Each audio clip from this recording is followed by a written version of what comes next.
Hey, Village Church, Pastor Mark here. Good to have you with us, joining us as Village Church online, all across Canada, all across the globe. Good to have you. We are in the book of Psalms, the first 41 chapters in the book of Psalms. It's called Book 1, scholars call it. And today we're doing Psalm 23, one of the most well-known pop culture, as we were talking about a couple weeks ago, the Justin Bieber of the Psalms. And we're doing part 3 today. And we did the first 2 parts and hit like these massive themes. Like, listen to this thing. It says, the Lord is my shepherd, I shall not want. And we talked about needing a shepherd in all of our lives and how want and desire and contentment is one of the biggest issues we face in life. And then he says, he makes me lie down in green pastures. He leads me beside still waters.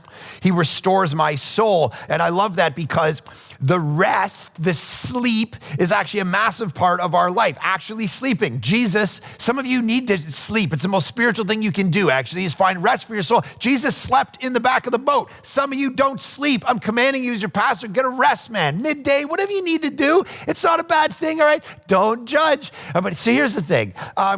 A couple weeks, so when I do my sermons, I work on it Saturday night from about 5 p.m. I say goodbye to my family. I work on until midnight or so, and then I wake up at 5 o'clock, and I get up, and I read through the notes, and I'm kind of work. And a couple weeks ago, my oldest daughter's friend slept over, and so she wakes up at like 5:30 in the morning and goes to the bathroom, and I'm downstairs on the couch, kind of going through my notes, but it's kind of dark or whatever. And later in the day, she's like, man, I feel so bad for your dad.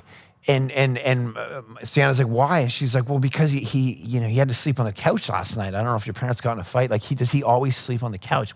Look, no, I'm a happily married man. All right? I sleep in the bed every time, all right? But sleep is important, and you got to get it. And this is what, it's almost like sleep is a symbol of the dying and rising of ultimate reality, and rest, and sleep is actually a symbol of the kind of contentment, spiritual, emotional, physical rest we all need. And he's saying, we go look for it everywhere in the world, but the only place to find it is in him. Have you experienced that in your life yet? And then he says this, so picking it up for today. Even though I walk through the valley of the shadow of death, verse 4. We talked about that last week. The comparison between people who die without Jesus and the assurance and people who don't, and what that means for your life. And that Jesus literally comes along in John chapter 11, he says, and he comes to the tomb of Lazarus, his friend, he raised him from the dead, and he says, I am the resurrection and the life. No one, listen, if you believe in me, you shall never die. And so here's the question for you. Do you understand that the only way you can walk through the valley of pain and death and tragedy in life is if you're in the arms of Jesus? You understand that about yourself, because that question of your death defines how you die, it defines how you live, and it's one of the 4 big questions that we ask as human beings. All right, the 4 big questions we ask, philosophers tell us, are under 4 categories: origins, meaning, morality, and destiny. Origins, where did we come from? If you're an evolutionary thinker, we came from nothing. We came from this moment of chance, biological life went in, natural selection, it evolved over billions, all of that, that's where we came from. That's your origin story. If you're an agnostic, you don't know. You just say, I don't know, and you move on with your life. If you're a Buddhist, you say one thing. If you're a Muslim, you say, all of these things are worldviews about origins. Then there's the question of meaning. What is the purpose? What is the meaning of life at all? What story informs that question? Then you have the question of morality. Do you believe in right and wrong? Is it a thing? And where did it come from? And then there's the question of destiny. And that's the question of what happens after all this? When you stop breathing, is there a heaven? Is there a hell? Is there a nothing?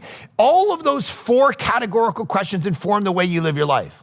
They define how, and if you believe, as he does, that I can walk through the valley of the shadow of death because I know Jesus, I know God, he's got me, so even when I die, I don't die, like Jesus promised in John 11. If that's your reality, then it informs how you live.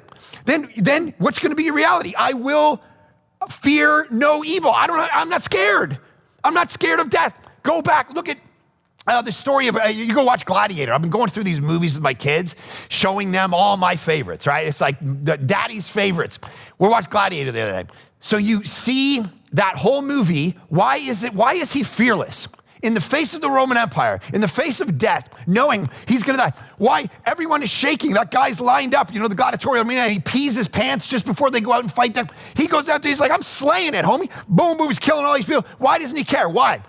The opening scene of the movie told you why.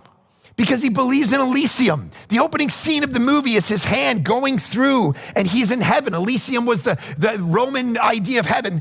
And he's going through the wheat fields and he's gonna go see his wife and he's gonna go see his kid who died. He's going there so he's not afraid of anything. Go to the first century. Why did the early church take care of all the sick people? The Roman Empire kicked them out of the streets, said, we don't want your plague, you're killing us. The early church gathers around them, loves them. Why? Because they didn't fear death. Why? Because they really believed Jesus Christ rose from the dead. And if he rose from the dead, I don't need to be afraid of anything. This is how it affects everything to do with our life. And so he's saying, so there's a great pastor, preacher, Tim Keller. And so Tim Keller ran a church in New York City, planted in the 80s, amazing writer, philosopher, thinker, preacher. And years ago, he got diagnosed with cancer.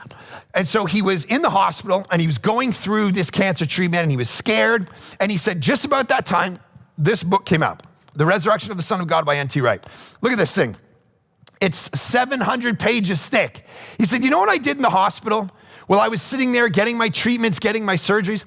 I actually read word for word this book. No, I read word for word this book in college because my teacher asked me to do a 3-hour lecture on the resurrection. And I'm like, sorry, what, in front of my colleagues? He's like, yeah, I really like your thinking around. I want you to just do 3 hours on the resurrection to your college group and you have a month to prep it. I'm like, sorry, what? And so I read this of a few books. I read this book cover to cover. Keller said, when I was sitting there in the hospital, afraid to die, I read this book, and all of a sudden I wasn't afraid anymore. And the reason was because when I read this book, I actually went, Jesus Christ actually historically, not as a metaphor, not as a hope, actually rose from the dead. This book convinced me, so I'm not even afraid to die anymore, all right? That's the reality of people reading this book. Here, take that.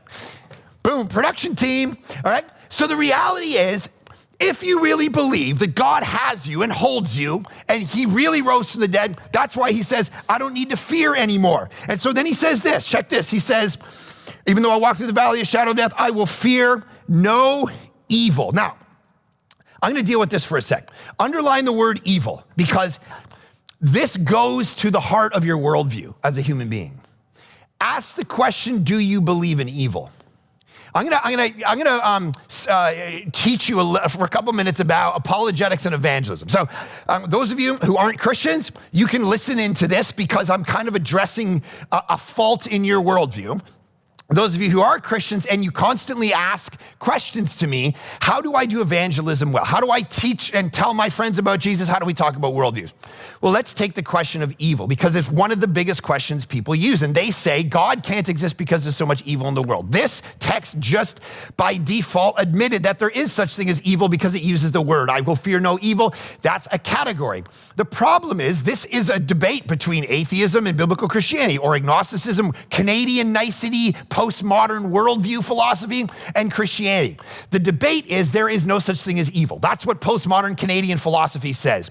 Don't project your values on me. Don't come up with categories called evil and good. There's just how you feel. It's subjective. It's relative to how you feel, so don't tell me something's evil. It's just how you feel about it. But if I don't feel about it, so you can't project a sexual ethic on me, for instance, because I can do what I want. The problem is the minute you say that, Canadian, you abandon the fact that you can't talk anymore about values. You can't tell me that it's bad to destroy the environment. You can't get on Facebook and talk about race. You can't talk about anything being bad or good or right or wrong or evil because you just lost the category of evil. That's what postmodernity says. There is no such thing as evil. There's just you and I kind of walking around. And here's the problem. We just went through a century where 100 million people died in wars and genocide. World War I, World War II, everything put together. And then we got to the end of the century and we came up with a philosophy that said there's no such thing as evil. That is a wake-up call, ladies and gentlemen, church, people of God, to actually have a prophetic voice in the culture to go, wait a minute, I think we all do agree that genocide's wrong, that racism's wrong, that killing somebody's wrong, that destroying it. There's evil in the world. And if there's evil in the world, which he just said there is, now the question begins, why? And you got to sit across from your friends and say, if you believe in evil, if you believe if I punch you in the face right now in this pub or this coffee shop, that you would say, why would you do that? Not a subjective experience. Then we have to ask the question about where did we get that? One philosopher who does a lot of lectures goes around to colleges and he lectures on philosophy. And he said one day a guy got up and he said, I don't believe in evil at all. And he said, you don't believe in evil? No, I don't believe in wrong. I just believe in your kind of, it's subjective, it's in your brain. And he said, do you lock your doors at night? And the kid was like, what? And then he actually tells this story, because of course that proves the point that we actually do believe in evil, whatever you want to call it. And he writes in one of his books, he says, here's an exchange that happened. I did a lecture at Nottingham University on this topic. As soon as I finished one of my lectures, the student shot up from his seat and blurted out rather angrily, there is too much evil in the world, therefore there cannot be a God. I asked him to remain standing and answer a few questions for me. I said, if there is such a thing as evil, aren't you assuming there is such a thing as good? He paused, reflected, and said, I guess so. Okay, if there is such a thing as good, I said, you must affirm a moral law on the basis of which to differentiate between good and evil. When you say there is evil, aren't you admitting there is good? When you accept the existence of goodness, you must affirm a moral law on the basis of which to differentiate between the two. But when you admit to a moral law, you must posit a moral law giver. That, however, is who you are trying to disprove and not prove. For if there is no moral lawgiver, there is no moral law. But if there is no moral law, there is no good. And if there is no good, there is no evil. What then is your question? There was a pause that was broken only when he said rather sheepishly, what then am I asking you? I love that exchange because you got to go down the logic. And if you're going to put God on trial for the fact that there's so much evil and brokenness in the world, you're admitting that there's a moral law giver who gave you the category called evil to begin with. So it pauses the question back to us. Do you believe in evil? And if you do, here's the second level. The Bible does assume evil is such a thing. There is such a thing as evil, but Jesus has done something about it. Jesus went against evil. Jesus went against the demonic. Go through his ministry. He's casting out demons. He's fighting evil. Part of Christianity is the recognition that evil is a real thing. I know a pastor who planted a church many years ago, and he tells the story in one of his books about his young daughter. She was 6 years old, and she was acting up over and over and over again at school, and they couldn't figure out why. And finally, they realized she wasn't getting enough sleep at night, and she finally admitted to why. And she said, as she sat in her bed at night, there were things under her bed, and those things would come out and pull her hair and say to her, don't tell your daddy I'm doing this to you or I'll kill him. And she was up through the night fearful. And of course, they went through the house and prayed the name of Jesus, which is what happened. Listen, we don't talk about this a lot as a church, but there is such a thing as evil. That's what this thing is saying. That's what it's admitting the fact that some of you, for the most part, the way I talk about you solving your problems in life is that you have sin problems and you need to solve those sin problems by coming to Jesus and letting the Spirit do his work. And for most of you, that's what's wrong. But for some of you, that's not even actually just the issue. The issue is through those sins and behaviors, you've opened yourself up to actual evil, to the demonic. And the only way to defeat the demonic is not through yourself, all right? It's not through New Age philosophy and getting religion and just being a good person from here on out. It's not. The only way to defeat the demonic is the name and the person and work of Jesus Christ. And so that's what you got to rest on, not yourself. If you rest on yourself, you're never going to actually be able to defeat the problem. Go through the book of Acts, the 7 sons of Sceva go around and they try to, come against evil and they don't know Jesus, and the demons come out and strip them naked and beat them down in the middle of the street. Listen, when you and I try to come against evil without the person and the work of Jesus, we get stripped naked, beaten down, and become useless emotionally, psychologically, in our life. Some of you are trying to save your marriage by just reading a marriage book and taking 5 principles to be a better guy. You need Jesus. Some of you are trying to beat addictions and you're trying to do it in your own power through principles, through ideas, through reading books, through another podcast, listen, it's only in the name of Jesus Christ that any of this stuff can be defeated. That's what the New Testament teaches us. There was a woman on my couch in my early days of ministry, came in perfectly normal, all of a sudden started manifesting on my couch. Her eyes rolled back, her face, her voice went dark. She started actually talking to me like that. And I was like, what am I gonna do right now? Give her my own well, let me give you the 6 points to the blog I wrote the other day. Hey, how you do? You want some water? No, it was in the name of Jesus Christ, come out. And then what happened? The same thing when Jesus gets up, Mark chapter 1, Mark chapter 2. He looks to the demons, he says, shut up, be still. And then a couple chapters later, he's in the ocean and the ocean starts to roar and he says the same thing, shut up, be still. And the ocean calms. Because the only calm you can get in your life is through the power and the person and the work and the voice of Jesus, not yourself, not religion, not other thinkers, not other gurus, not other holy books. Jesus and Jesus alone is the way to defeat evil. Out there, in yourself, systematically, all of it. This is why Christianity is necessary for your life, for your culture, for everything that we look at. Some of you are scared though, and that's what this text just said you don't need to be. Look at what he said. I will fear no evil. I'm not scared. Why? Because Jesus has it. Some of you were in the occult, you're part of religions, you've let sin into your life, all these different things that you don't know what to do. Jesus is the answer. How do you know? He's saying the only way, don't be afraid, don't be like, oh, that demon story, that kind of freaks me out. No. Listen, we know the end of the story. We know who reigns and who wins. We know who's ruling, who has power.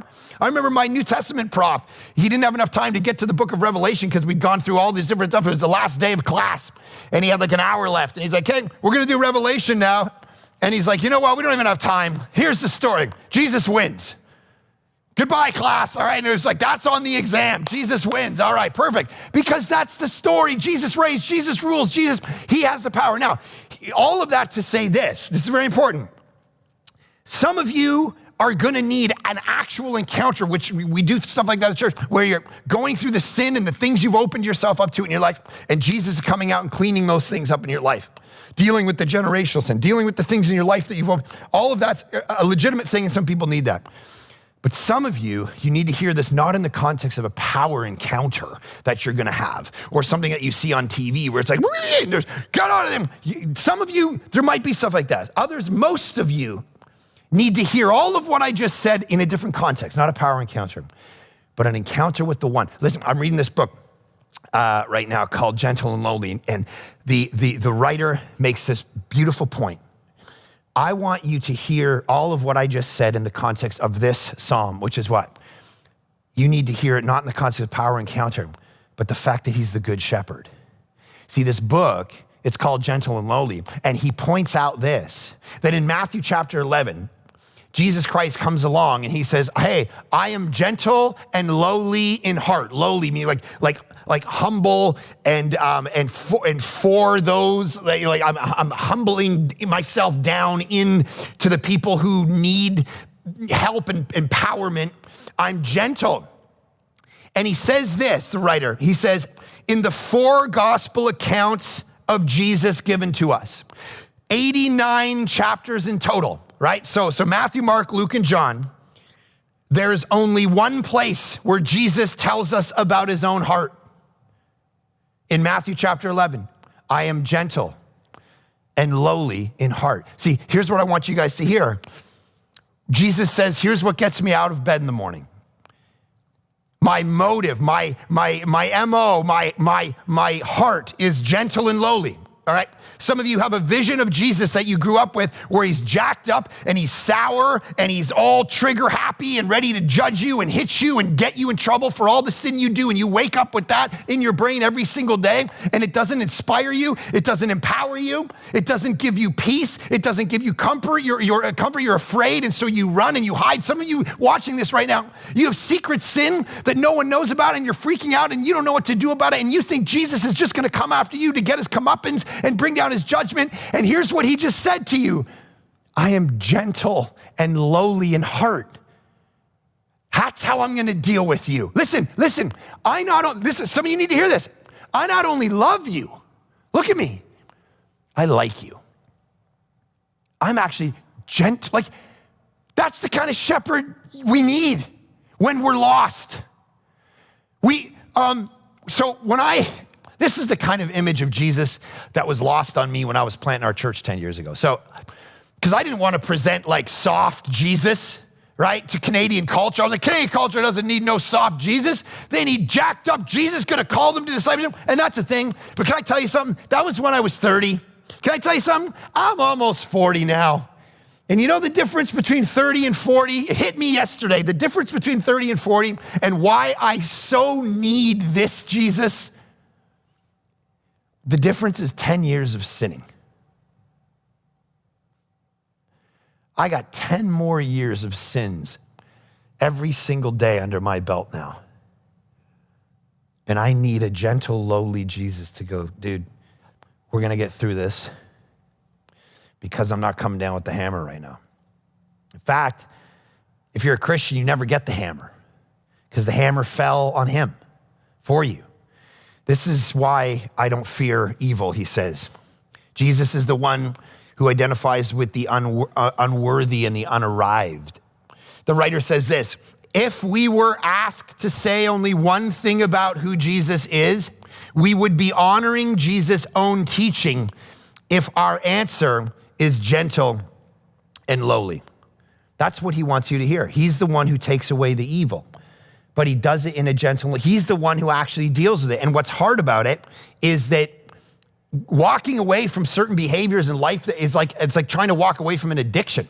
That's what sin is. We're sin addicts. And I've had friends detox from drugs and they sit in a ground in a detox place, literally puking for days and shaking because your body is literally detoxing. And what do we need in that moment? The trigger happy judge who's like, you better detox your sin. You better walk away from it. You better repent and you better leave it. No, what we need is the shepherd lying on the ground with us saying, don't worry. I'm gentle, I'm lowly, I'm with you. We are gonna get through this. And some of you, that's what this psalm needs to tell you and you need to receive right now. Today, this was the thing you needed to hear because you're afraid to make a change. And some of you need to make that change. There's things you need to do to cut sin out of your life right now that you're afraid to do. There's toxic people in your life you need to walk away from, but you're afraid because you're kind of addicted to their presence. You're addicted to who they are and how they make you feel. You're addicted to that substance, whatever that sin thing is, and you're afraid to leave it because what's gonna replace it? What's gonna give me the gentleness and the feeling that I get from those things? The good shepherd will. You just gotta give him a chance. That's what he's saying. I fear no evil because the jury's not coming for me. The executioner's not coming for me. The good shepherd's coming for me. It's like, this image of I will fear no evil, even though I'm living in the shadow of death, I'm not afraid of death. Look, here's what the gospel tells us. You know, they say a bee, when it stings somebody, it loses its power to harm. Once it's stung once, it can't, do anything else.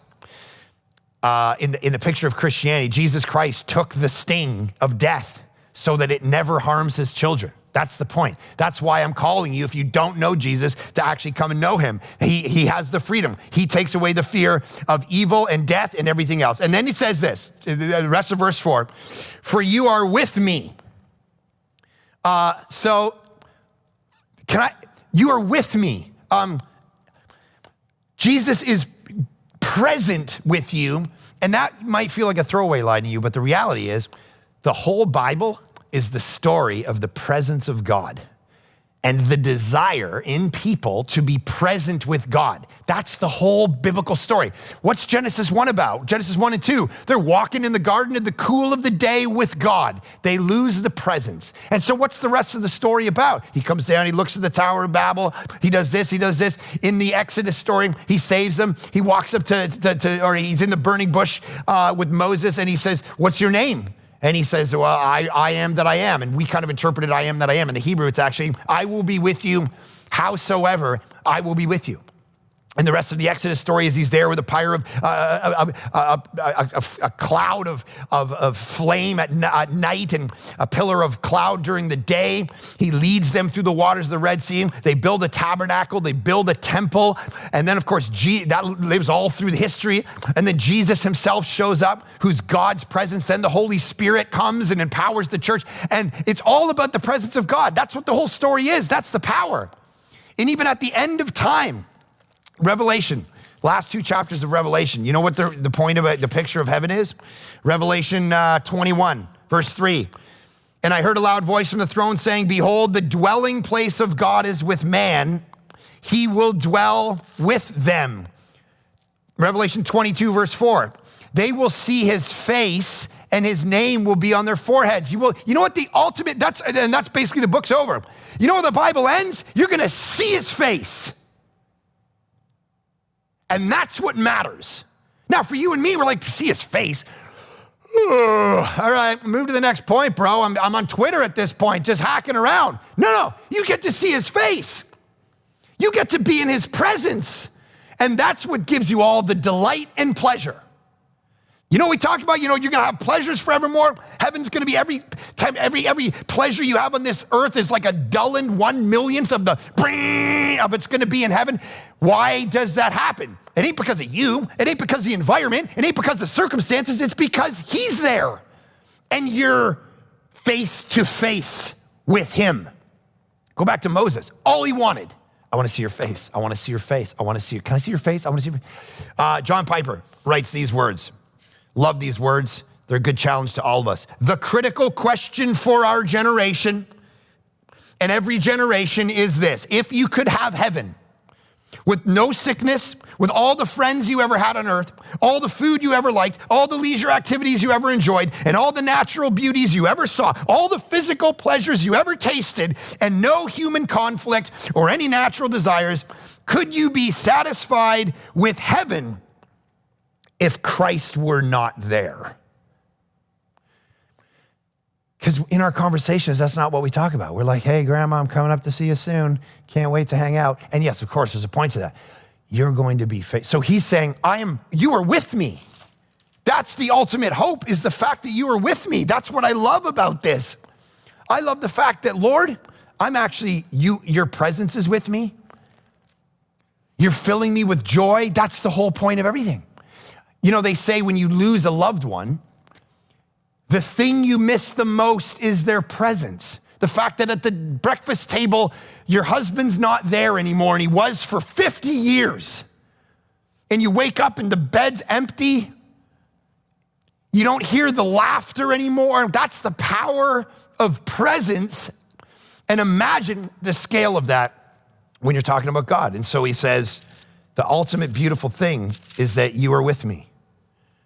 You are, when my daughter has nightmares, I told you this a few weeks ago, what does she want? Good instructions? She want me to write her a book and just hand it to her and go, hey, you want to deal with nightmares? Here it is. Do 4 things, get yourself some water. Later, no, Daddy, sleep with me. And I crawl into bed and then she gets up in the morning, pretend it didn't happen and, runs away from me and says, Daddy, I don't know what you're talking about. All right, but in the middle of the night, she needs her dad. The presence is the whole thing. So he's saying, this is what I find actual joy in. And then he says this, your rod and your staff, they comfort me. So underline rod, underline staff, and underline comfort. So a shepherd had 2 tools, a rod and a staff. A rod was for him. He'd walk around with it. He'd knock things out of the way. He'd be able to climb up mountains. And a staff or a crook would grab the sheep by the neck and move it around and be able to flip it over and help it with the wool and look under it, keep pests away and make sure the guidance was in the right direction. That's what he would do. And so remember Philip Keller? We've been talking about Philip Keller, who is a shepherd for a long time, and he reads and he writes about the 23rd Psalm through a shepherd's mind. Here's what he says. The rod becomes his main weapon of defense for both himself and his sheep. The effectiveness of these crude clubs in the hands of a skilled shepherd was a thrill to watch. It stood as a symbol of his strength, his power, his authority in any serious situation. It was the instrument he used to discipline and correct any wayward sheep. Now think about that, discipline and correct. I don't want God to discipline and correct me. Yes, you do. You want him to discipline and correct you. The book of Hebrews says he disciplines and corrects who? Those he loves. Those he wants to see do amazing things in life. And so he's saying, I am comforted. They comfort me. Your discipline comforts me. Why? Because I know that when I'm being shaped into the image of Jesus, that's the right path I need to be on, even if it feels like discipline. Ergo, when I sleep at night, there might be trials, but I'm comforted in the fact that the main thing is actually happening to me that needs to be happening, which I'm being conformed to the image of Christ. He's saying, you know what a great comfort knowing that you're in the right direction is? That's why all of us want to know what the will of God is constantly in our life. We want to know what the will of God is. Why? So he's guiding you in the right direction. That's why, that's what the rod and the staff, that's what it did. It made sure the sheep are going. I was in India a bunch of years ago, and I would watch these shepherds walk along, and his voice, they would like, and they'd respond to it, and then he'd smack it, and it would go, it's kind of like what I do with my dog. It's like, hey, where you going? Right? It's like, hey, listen, sometimes you need a little smack to get your attention. Why? It comforts me. Why? Because I know I'm on the right path as much as it hurts. And to be on the right path, like that's the whole thing. When you get a confirmation that you're on the right path, you're empowered in life. Some of you, that's why you're lost right now. You know you're not on the right path because you're not letting the shepherd lead you. You're leading yourself. But when you have those little glimmers and those moments where you're like, gosh, I texted a friend of mine, a girlfriend of ours recently. I was sitting outside and it was late at night and I was reading some stuff and it just out of nowhere, I hadn't probably texted her in 3 years. Out of nowhere, text her. And I'm like, okay, so I just texted her this encouragement about, hey, remember like 8 years ago, this and this and this, and you're so important and things are, you're really something, blah, blah. She gets back to me the next day, she goes, there's no way you could have known the state I was in, man. I was on the brink. And every word you said was like a balm to my soul. That gives me the kind of confidence to do that again. Because now I know I'm on the right path. That's what he's saying. I get comforted. Even when it's discipline and correction. The other day with our kids, we're like, listen, no phones today. We don't want you on technology at all because your brains are shrinking and you're always on phones and iPads. Done for the day. Put them away. You're not going to see them all day. They were like, what are you talking about? We want phones. We want, whatever. And it was like, boom. End of the day, mom, dad, best day ever, right? Because we're on the right path, man. It's hard. It feels like discipline. But as long as we're on the right path, there's a comfort in it. That it's the right thing. And it's bad parents that don't discipline their kids. Ultimately, that's how you get the disaster, suburban rich kids. Their parents, I talk to parents, they're like, my gosh, they swear every other word, but what are you gonna do? I mean, they're 13. What are you gonna do? Smack them with a club? Or no, don't do that. It's like, hey, and I know I can just imagine what's coming down the pike, but what are you gonna do? They're 15 now. It's like, there's a rod and there's a staff, bro. And sometimes that's what they need, and it's out of love. I remember reading, in the early days, I had 3 daughters. I'm like, gosh, I better start reading some books. So I read this book, Raising Daughters or something like that. And I remember my 5-year-old at the time was just pushing back. I was like, freaking out. And the guy said something very convicting. He said, you know what she's doing that?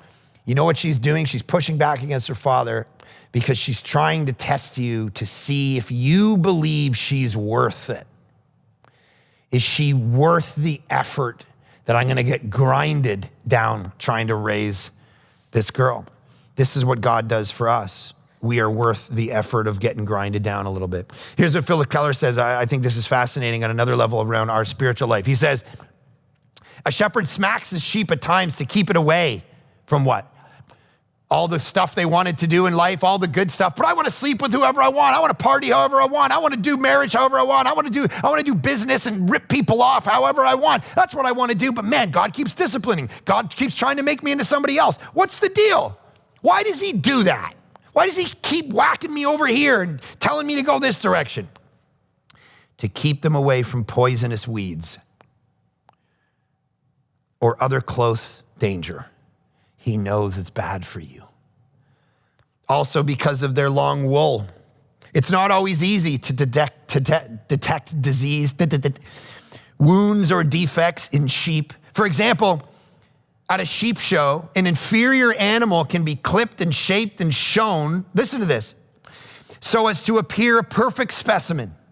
But the skilled judge will take his rod and part of the sheep's wool will lift it to determine the true condition of the skin.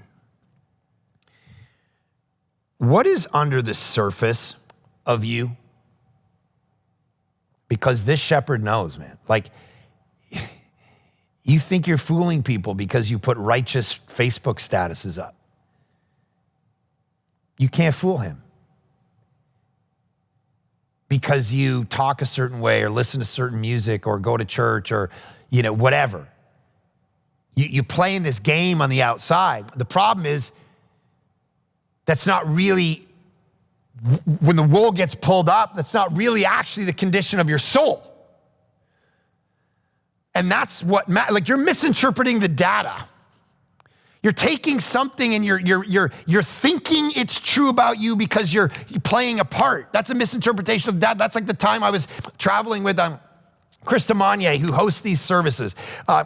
When I travel, I go with people. So he was traveling with me one day and we were in Ontario and we were talking in the car and I was like, hey, have you ever had a really good massage? Like at a resort? And he's like, no, man, I haven't. I'm like, you know what? I'm going to treat you, bro, because there's nothing like having a good massage. So I said, call them, set up a couple massages. It's going to be legit. So he goes in, we're driving up and he calls them and I'm talking on the phone. He's doing his thing. So we get there and they said, okay, Mark and Chris. And I'm like, okay, cool. We get to go at the same time. So we get up and we go in the room and there's 2 beds in the room. And I'm like, what? And the 2 massage people are like, so yeah, just, get yourselves ready and whatever. We'll be back. I'm like, wait, what's going on? Don't we get separate rooms?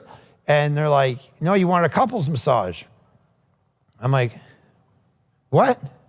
And I said, Chris, what'd you say? And he's like, oh no, I guess I said I want a couple massages. And they thought it was couples massage. All right, so listen, sometimes we get stuff wrong, man. Sometimes we just misinterpret the data. So in your life, you do it all the time. You think that being a righteous person and not swearing and making sure that you read this devotional by this guy or saying this or not doing that or acting a certain way and you think that your soul is okay. The problem is he's going to use his rod and his staff and he's doing it right now in this moment as you're listening to my voice. He's going to pull up the wool and he's going to go, I see under you. And here's what I want for you. I want your actual heart to love me, not your behavior, because your behavior will follow you. The reason you can't hear the voice of God, the reason you have no comfort in life, you want to know what that is? The reason you're wanting and jumping around trying to get that and that and that and that, because underneath you have no direction from him because you're playing a part and there's only so long until all that falls apart. And you get exposed for who you really are underneath the wool. So rather than that, why don't you let him take care of you? Oswald Chambers says these words: always beware of a friendship or a religion or of a personal estimate of things that does not reconcile itself to the fact of sin. He says that is the way all the disasters in human friendships and in human loves begin, and where compromise starts in our life. And then he says this, I love this. He says, Jesus Christ never trusted human nature, but he was never cynical either. That's interesting.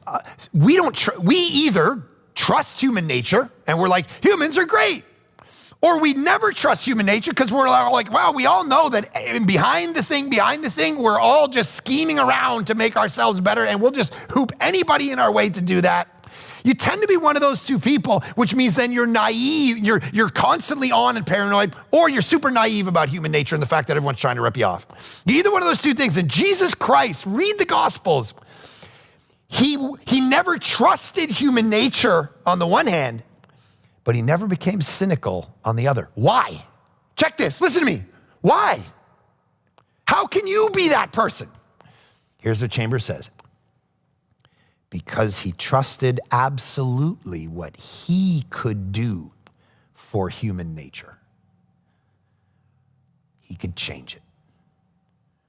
He could get it to a place where it would fear no evil, where it would rest, and where it would be comforted even by discipline because it could discern that it's on the right path, not only in its behavior, but in its belief that the human soul would have such a contentment in him that it wouldn't be 5 tips to it. Listen, you want to change your marriage?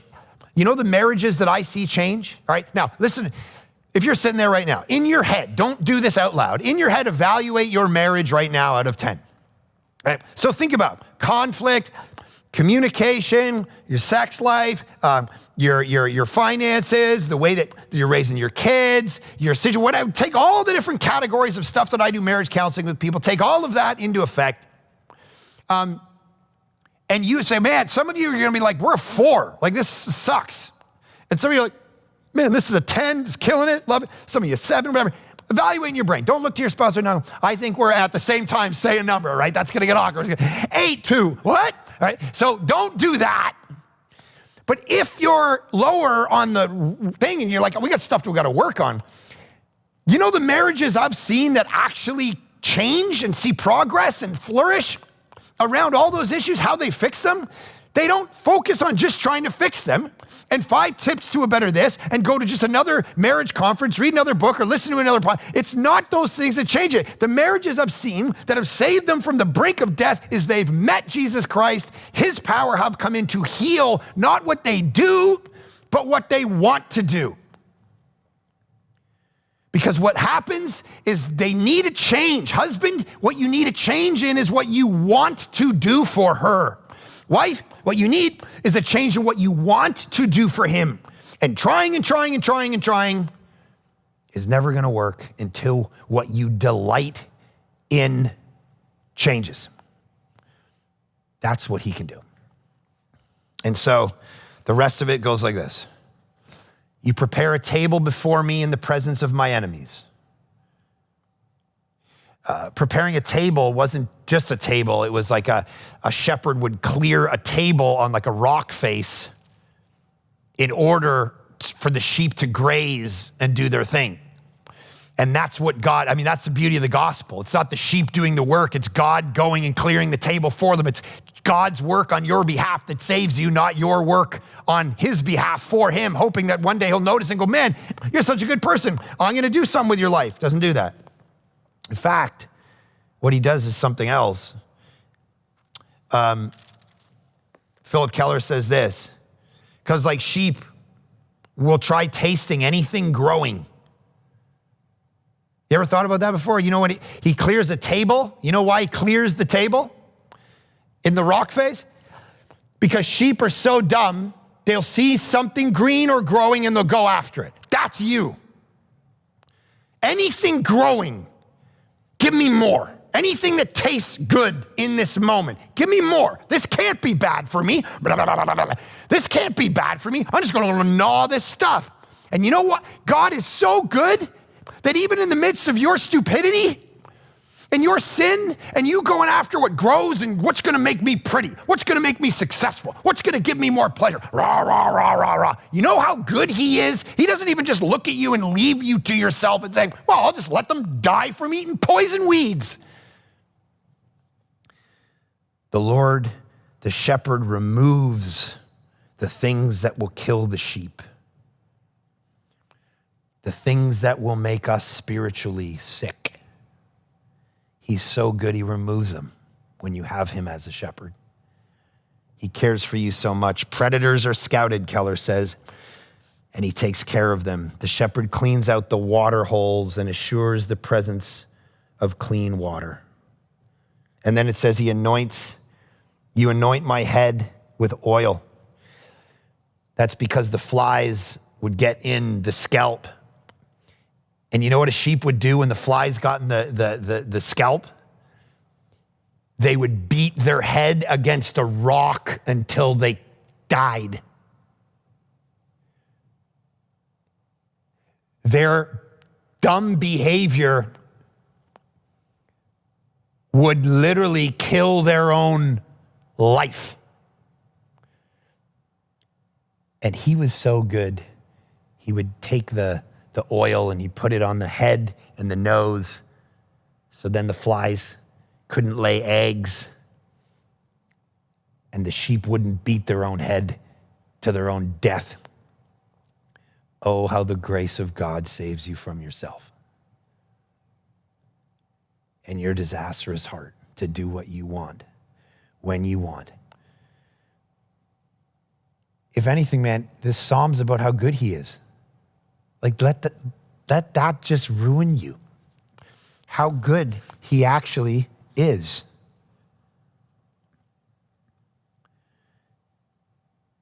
Surely goodness and mercy shall follow me. A sheep could be one of the most disastrous animals to a field because they'll eat everything and just destroy everything in their path. If they're managed right, Philip Keller says, though, the way they eat and the way that they lay manure down and all the rest of it can actually make a whole field flourish. And the question is, after they've grazed the field for a summer, when you look back at the field they were in, does it look good or bad? Have you destroyed it or have you made it better? What he just said is, when you're close to the Lord, listen, what are you leaving behind you in your life? Rancor, division? You making fun? What's the legacy of the people? When you look back, you've been going in life, and in the end, when you look back, what have you left? Love, joy, peace, patience, kindness, goodness, faithfulness, gentleness, self-control, flourishing, people being served and loved, people getting reached for Jesus, or just you got money and you've destroyed people behind you. What have you left? This is what he's saying. What do you mean it will follow me? What's going to follow you? That's the question. What will follow you? Goodness and mercy? That's what we want to leave behind as a church. That's why we plant churches. That's why we spend money trying to plant churches across Canada. That's why in the next 10 years, we want to plant tons of churches across every city in Canada to reach as many people for Jesus. So at the end of the day, we look back and we go, okay, we did something. What have you left behind you? Goodness and mercy. I'm watching The Chosen show. It's amazing. First episode opens, Mary Magdalene. She becomes, of course, this prostitute. She's totally decimated, demonic. She meets Jesus. He heals her. Last scene of the first episode is brilliant. Her father used to read this passage to her from Isaiah. You know, God has chosen you, and I'm redeeming you, and you are mine. Call you by your name, and so on. That's how the whole opening scene of the opening episode is. And the last scene of the opening episode is her leaving this little pub, and Jesus follows her out and just calls her, and she's like, what? And then he starts to cite the passage her dad used to tell her, I've called you by name, I'm going to redeem you. And he grabs her by the face and he says, you are mine. And she collapses into his arms because she used to have a ton of massive problems. She was lost and broken and seen as disgusting in her own culture. And Jesus grabs her by the face and says, you are mine. And you know what I realized about the show? In that moment, I actually realized, maybe I'm slow, what the title of the show is about. It's called The Chosen. It's not about him. It's about his disciples. It's about the people he decided to choose out of the world and redeem and save and say, I'm going to call you by my name, and now I want you to do something with your life. I'm going to clean you up and inspire you and empower you to do something amazing with your life so that goodness and mercy follow you and you leave this place better. That's what the whole show's about. And Jesus actually just comes and goes from the show. The show is about the people following him, you and me, and how he redeems and restores us so that all the days of our life are filled with goodness and mercy. And then it says this, I shall dwell in the house of the Lord forever. Augustine said that life, the best metaphor for life itself and the soul is the journey toward home. In the end, what is home? Home is to be with the Lord. That's the reality. That's where this whole story, that's where the story of your life is going if you know Jesus. You're gonna go and be with the Lord forever, period, in the new creation. And that changes everything about your life now. Do you know him? Do you have that assurance? Father, I pray everybody watching this can hear my voice, would know the peace and goodness of knowing Jesus, that you dealt with our sin on the cross and empower us with new life in the Spirit and welcome us to the table, that we would be in your presence, your house forever and ever and ever and ever unto no end, delight forevermore. Let as we go through the crumbs of life looking for that kind of delight, let us realize it goes to the foot of the cross and that's where our fulfillment is. Jesus, do that among us. In your good name we pray. Amen.